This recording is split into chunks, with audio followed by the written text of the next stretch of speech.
James Bay, welcome back to Virgin Radio. Thank you for having me back. Can I just say, I was a bit worried about you before we chatted because I thought, you know what, he's going to be wearing his leather jacket, and No. this is not leather jacket weather. No, but I'm trying to have a similar effect. It's a satin number though. It's a satin number, exactly. In this weather, you can't go leather. No, you can't. It's a perfect day for it. Last time we had a chat, you were telling us about the time Ronnie Wood came on stage with you, and your dad was a big fan. Okay, we thought that was something, and then recently you were on the bill with the Rolling Stones. To be on the bill, How was right? It was to be on the bill like that, to be invited to open up for the Stones at Twickenham, which is a bit of a homecoming vibe for them. That's a dream come true. Usually, Tick. as far as the dream come trues go, Yeah. you get one a day. But on that day, I think it was June the 19th, Tuesday, 2018, I got two. And about 20 minutes before the doors opened at the stadium, Mick Jagger, the man himself, invited me into his dressing room. He said, "James, we're thinking Beast of Burden, are you up for it?" Oh wow. I was like, "Yeah, where's the lyrics? Let's go." I knew the lyrics. I knew all the lyrics, but I was trying to look pro and Sure. focused. And so they invited me to get up on stage with them as well. And we ran it through in his dressing room, and then we went to the stage where the rest of the Rolling Stones were.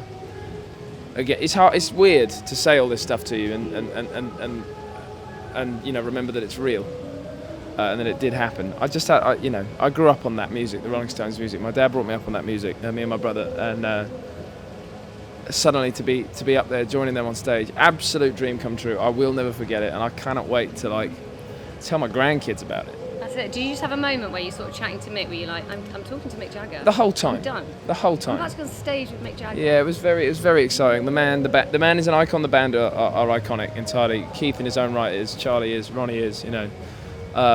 What an honour to be invited up there. And they're amazing. Genuinely, it doesn't matter what age they are. Yeah. They play like they played in the 60s, 70s, 80s. They're still brilliant. What is their secret? I don't know what Just from a sort of slightly musical, sort of music geek perspective, there's no sort of tricks and, it's a drum kit. It's guitars into amplifiers. It's a microphone. It's a stage. And they work it like they always have. That's what they did in the first place, and it's always worked. So I don't think there's a secret. It's just that they are just entirely legit, And how did you feel that moment before you walked on stage with them? Were the nerves or were you okay? Were you ready? You're pumped?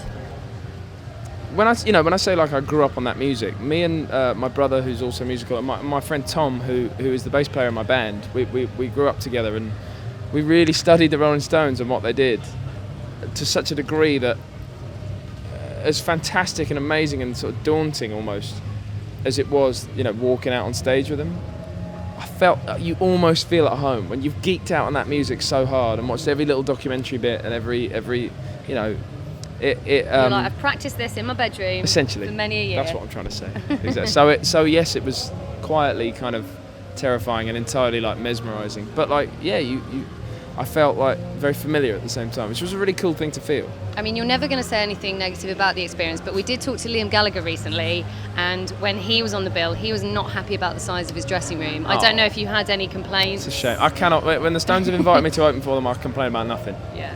And then to get up on stage with them, I complain about even less. And what Mick in person, did he smell good? He's got the his dressing room smelled fantastic. I love how you asked, did he smell good? Yeah, I just imagine the charisma you always hear about him, and he's just aura. He's just awesome. He's got all of that. He's an iconic presence, as they all are, and he's honed the craft, and he's still focused on doing a great show. And we were running through the lyrics and the song, because we were going sort of lyric by lyric in terms of what's happening at this point, and I loved all of that. Like he was saying, at this point, Ronnie and Keith play a bit, and we give them a moment to do that. And that's how we used to do it when we were teenagers as a band. What do we do at this point? You sing the chorus again. No, you did. Just sat talking it through. There wasn't it wasn't overly kind of musically directed. It was the musicians just talking it through, which was so it should be there. Amazing. It's very cool. And the last gig you did for us was a small acoustic sort of gig, amazing. Yeah, so how does that compare to today when you're going to be on stage in front of thousands of people who are in the sunshine and they are up for it today? Oh, they are. It's Glasgow, so of course they're up for it. They're different. One is extremely intimate, one less so. They're both as like exciting. I think, you know, the kind of the goal is the same with both of them. Have a connection with the people in the audience, you know, have a connection with the people engaged and listening and checking it out. It just sort of works in slightly different ways, but like, yeah, it's similar in that respect. It's slightly special up here. It was very fun doing, you know, playing for you guys. When you come to Glasgow, They're ready for it. They're ready for it. And the last time I played it was in 2016, a festival in 2016. I mean, the weather was horrendous. It couldn't have been more the opposite of this. Didn't matter for a second to the crowd. They were ready for. They were testing me. Like, you know, sometimes you find you've got to try and coax a crowd to give a little more. They were asking for it from me, and it was the greatest feeling. And I've played headline shows in Glasgow, and I've felt the same sort of thing. So the fact that we're here in particular, geographically, means we're going to have a great time. Are you okay with this weather?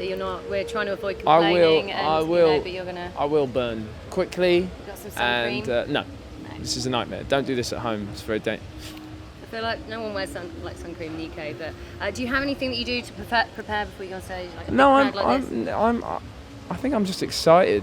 I don't, you know, if I'm completely honest with you, I save everything for the stage, and I think there's a table tennis table back there, to be honest. I'll play a load of table tennis. Right, I'll try and play as much of that as I can. Yeah. But I don't always get that. That wasn't my rider request. I don't know whose it was, but I've been hogging it. If you could have a sporting activity beforehand, what would you request? That or a pool table. Oh, pool table's good. I mean, to be honest, you don't demand things for when you get here, like a rider. Nah. You should do, James. I asked for a postcard.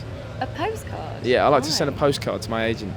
Oh, that's nice. He loves it. That's retro. Just from anywhere in the world. And it takes months for it to turn up, and then he texts me a picture of it saying, got it.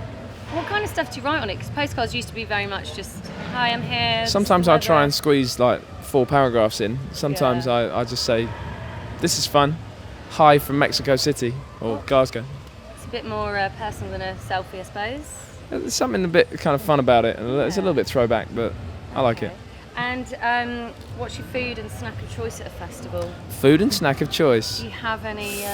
Lots of water on a day like this. Oh, You gotta hydrate on a day like this. It's the most rock and roll thing you'll ever hear me say, I know. But I don't really have a food of choice. I think at a festival you got to make sure you're eating like whatever's going on, or else you might like collapse. Correct. So, but no, I just try and drink a lot of water and some other stuff too. And is there anyone else that you've seen today, or you're looking forward to seeing later? I'm looking forward to seeing Stereophonics. Those guys are awesome. I'm hoping to get to see them. My dressing room is right next to Codaline's dressing room. Codaline are very special to me. I've heard you guys. They took me out on my first ever UK tour. I opened for them in 2013. Just me and a guitar. The following year, they invited me with the band, and we went and did a few arenas and different venues like that, which was a lot of fun. And so it's nice to see them. Those guys are awesome. Well, they just told me, actually, I was just chatting to them, they said that last weekend or a couple of weekends ago, they stayed out for 3 days straight. And I said to them, when's the longest you've gone without sleep? They said 3 days. Wow. I mean, and I asked, can you beat that? I'm trying to see who's the most rock star here. The closest I got was, I think it was last weekend, and I saw them because we both played Isle of Wight Festival on the same day. I played a festival in Germany on the Friday, then Isle of Wight on Saturday, and then a different German festival on the Sunday.